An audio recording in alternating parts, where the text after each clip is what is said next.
Virgo, hello there, my beautiful friends. We're going to do your general tarot reading for late January 2026. Thank you so much for joining me today. You know, I appreciate each and every single one of you.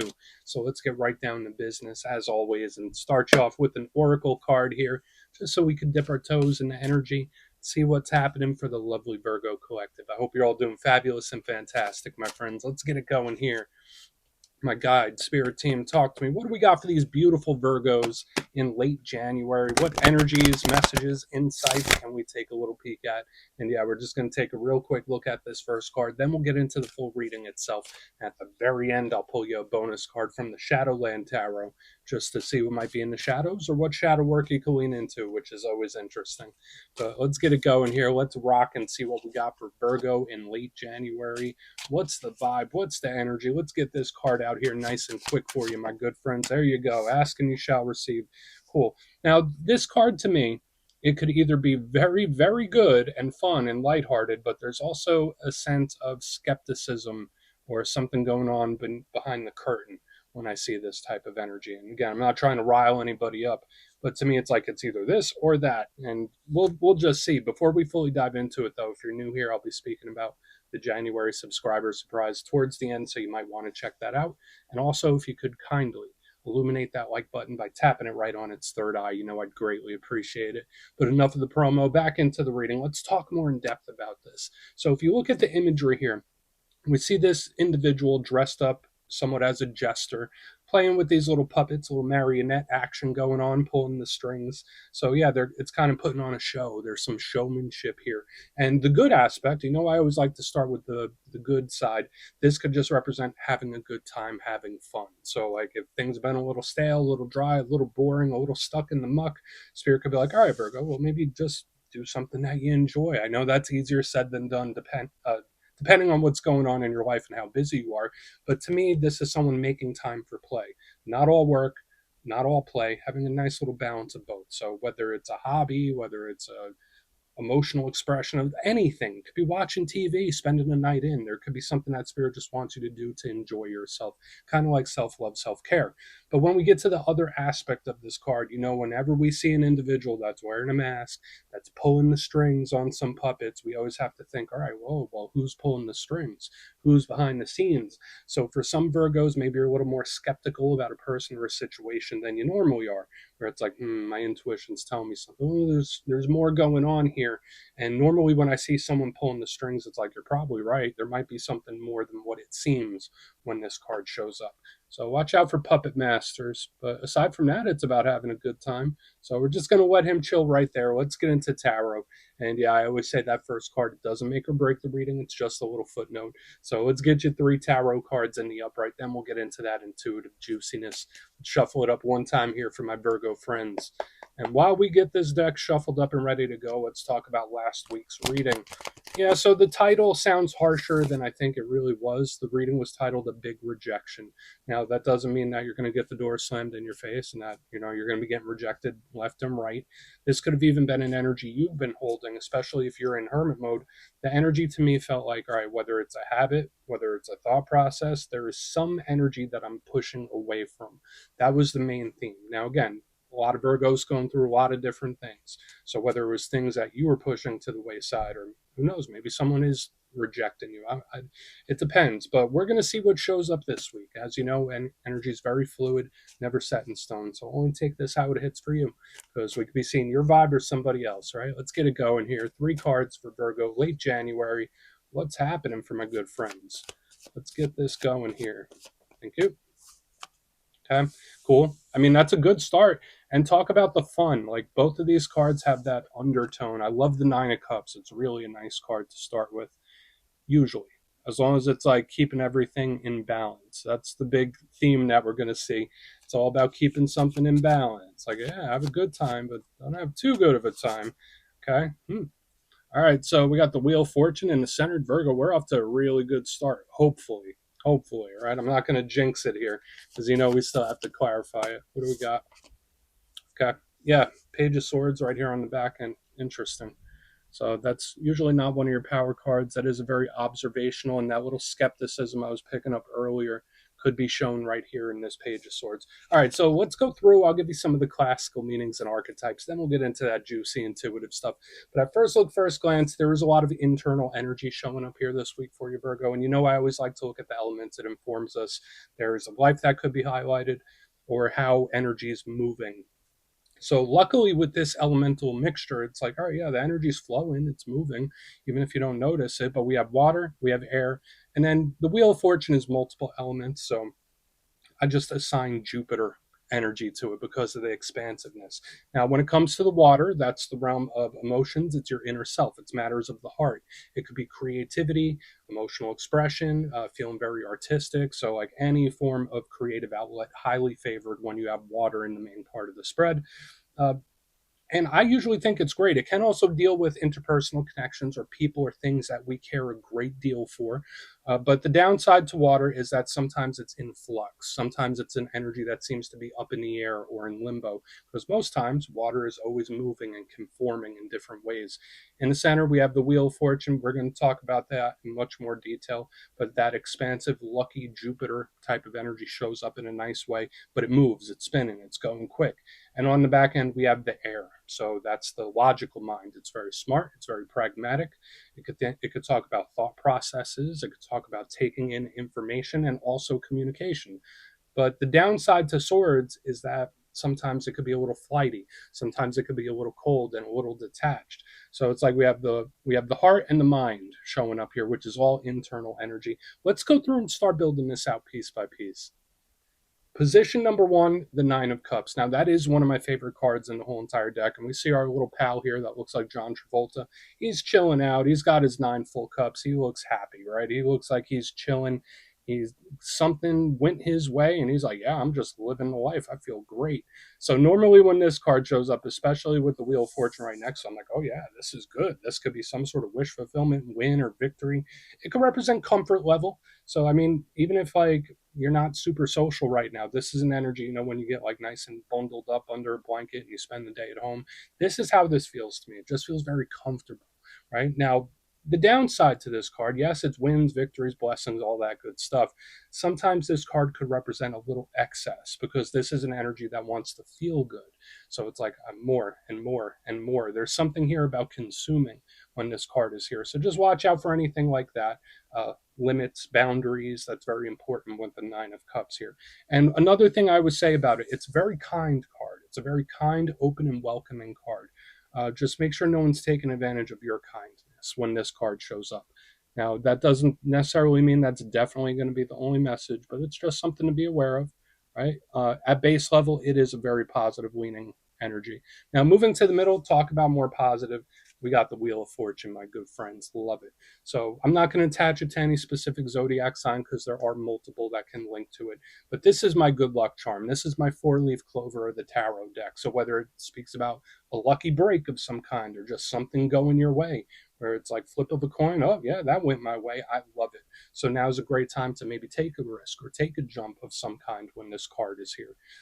It does have a deeper aspect to it aside from the luck aspect. This card, it can be karmic in nature, so it could speak about cycles of life.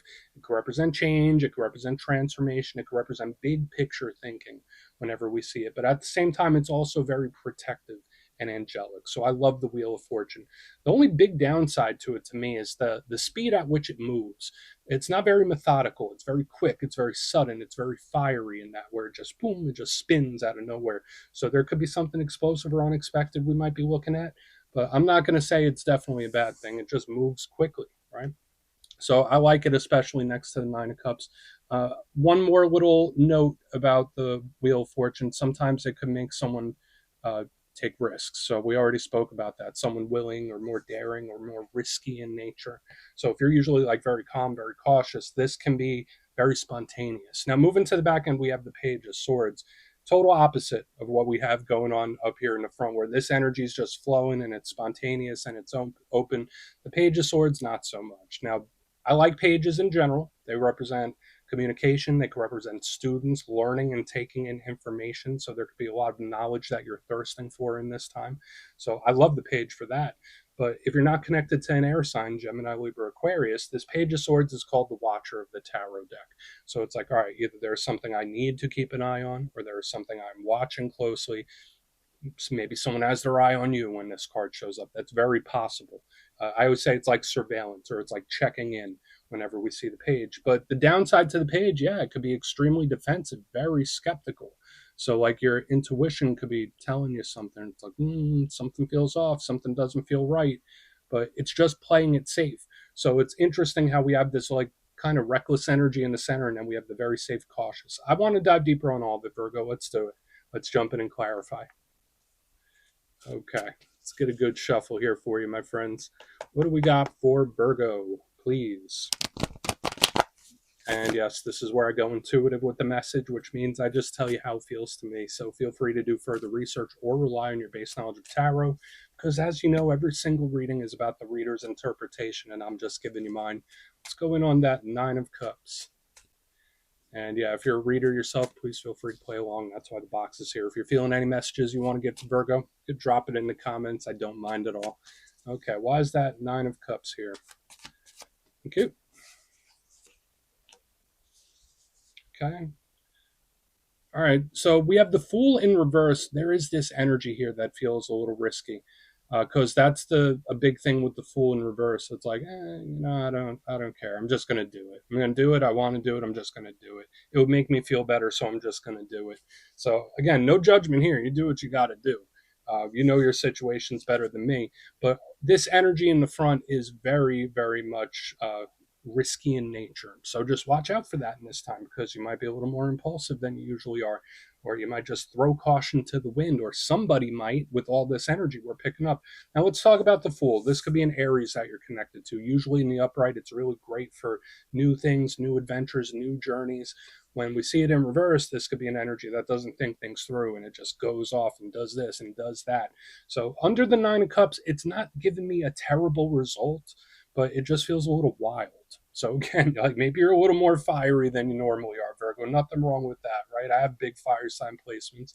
But yeah, when I see the Nine of Cups with the Fool in reverse, it's like, yeah, I'm just going to do it because I want to, or I'm going to do it because it feels good, or I'm going to do it because it feels right. I'm tired of feeling bad about something. I just want to feel good.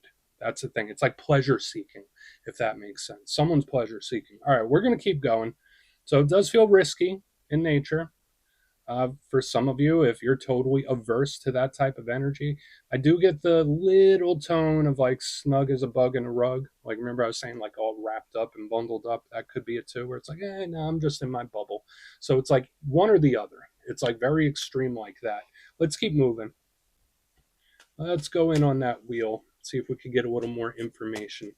So yeah, sometimes the Fool can also represent things returning. So I'm interested to see what shows up when we get in to the wheel, especially since it's cyclical. Thank you. Wow. Maybe this risk pays off for some of you. That's very possible. So we have the Sun in reverse underneath this wheel. Yeah, there could absolutely be something popping back up. There could absolutely be. So the Sun, best card in the whole entire deck. Very positive. Very happy. Happy-go-lucky as well. So we do have this risky energy still. And I just keep saying it because it's showing up here. So just know there might be things or urges or thought processes that you don't normally have issues with, where in this time it's like, yeah, I'm not going to deprive myself. I just want to do it. I just want to feel good. It's giving me that for some reason. Now, the Sun, aside from Leo energy, is source energy. It's light, life, and love. It shines down on us. I really think it's beautiful. It's a card of blessings and abundance. So when I see it in reverse, yeah, I mean, sometimes it could represent putting a new set of eyes on something older. That's how it feels to me intuitively, especially with this Fool in reverse, like this combination platter. It's like, all right, well, let me revisit something. And I saw this in another sign this week where, yeah, maybe there is some sort of unfinished business and you might want to look at it with clear eyes again, or it's just an energy revisiting or returning. That's another thing too. So it's like we have three main themes. We have one that's like super risky and daredevil-y. We have this energy that's like wanting to cycle back or return on something. Um, yeah, and then we just have a risk potentially paying off too. And listen, I know Virgos could be very cautious and pragmatic about things, but sometimes risks do pay. And I think it potentially could. Let's keep going over to the Page of Swords. Yeah, it's like daring. There's something about it that's very daring to me. It's giving me very fiery fire sign type of vibes. So let's see what's up with the page, and then we'll do a quick little recap before we get into the shadow. So why is the page here? Page of Swords. What's being observed for the Virgos? Okay. And then this energy is like, maybe not. Maybe not. It's like I'm fighting an urge now. Okay. Total opposite. This energy seems to want to shut it down. So yeah, we have the Four of Pentacles in the upright underneath this Page of Swords. So yeah, there is this cautious observational type of energy. So again, I don't feel like someone's just going to completely go buck wild and like be a bull in a china shop. I'm not picking that up here. But for some Virgos, listen, maybe if you're fighting urges, you'll win. That's very possible. Page of Swords, Four of Pentacles. It's like, no, not so fast. Hold on. Like it's an energy that's really trying to slow something down. So I'm never going to say caution is a bad thing, right? Like sometimes caution is actually the good approach. Like you don't want to go wild. The Four of Pentacles in the upright is also someone holding on to something. So we still have this undertone throughout of unfinished business, right? Like with the Page of Swords and the Four of Pentacles, it's like, no, there's something. I'm still feeling something. Still need to work through something. So like there is this unfinished business, unfinished situation, or revisiting something with a clear set of eyes, like looking at a situation. It's just here. It's all over the place. So it's like all the themes are kind of scattered in. We got the risky, we got the super mega cautious. So again, for some of you, if you're fighting an urge, you might just shut it down and be like, yeah, no, can't do that. But I do think a risk could pay off. I'm just going to say it. But let's go through and do a quick recap. Then we'll get into the shadow. So definitely a different vibe than I'm used to feeling from you, Virgo. So maybe this is someone else. You would know better than me. But if you kindly look in the box here, position number one, we have the Nine of Cups with the Fool in reverse. So that's an energy that just wants to feel good or doesn't want to feel crappy, or it's like, nah, I'm just going to do it. I'm not even going to fight it anymore. That's the big vibe I'm picking up. So there's this huge risky energy all up in the front end. Aside from that, this could be a very like snuggled up in a bubble type of energy where it's like, no, I'm comfy over here. It's in its comfort zone. There's also the unfinished business thread that goes through the whole thing. Now, yeah, in the center, we have the Wheel of Fortune, beautiful with the sun in reverse. So it could represent something popping back up or returning in a big way, or putting a clean vision or set of eyes on a situation from the past, again, with the unfinished business here. But this could also represent a risk actually paying off in one way or another. We get to the back end, we have the Page of Swords with the Four of Pentacles in the upright, a very critical type of energy where it's like, nah, but I can't do it. I'm thinking twice about it. So this could be like a second guessing or overly cautious type of energy, very much restrained on the back end. Um, doesn't necessarily mean it's going to shut something down completely, but it is very cautious before it moves. And then, yeah, with the Four of Pentacles, the unfinished business energies all over the place. So please take a screenshot if you want to look into it further. Let's see what's in the shadows. Okay, let's get a good shuffle here. And yeah, I always like to pull one shadow card at the very end just to see whether it's something within you or something you don't quite see. Shadow cards don't always have to be a challenge, they could be a good thing. So let's get you one. And yeah, if you made it to this point in the reading, please feel free to check out channel memberships. I'll put a link for it in the comments below. It's a beautiful way to support the channel. I have much love for all my channel members. Okay, let's get this going here. What do we got for Virgo in the shadows? Cool, thank you. Ace of Cups. So yeah, this is a bit of a different vibe, and I've been picking this up in all the earth signs, that there could be this underlying sentimentality throughout the earth signs where you might be softer around the edges than you normally are. So the Ace of Cups is usually great for communication. It's usually great for speaking and getting the emotions out in one way or another. So yeah, it could speak about needing or wanting to get something off your chest, but at the same time, it can represent the emotional state. So for some of you, watch out for like emotional confusion where it's like, I feel something, but I don't know what it is. Or like, I feel a way about this, but it's hard to put words to it. It's somebody that's a little confused in their feelings. So just watch out for that.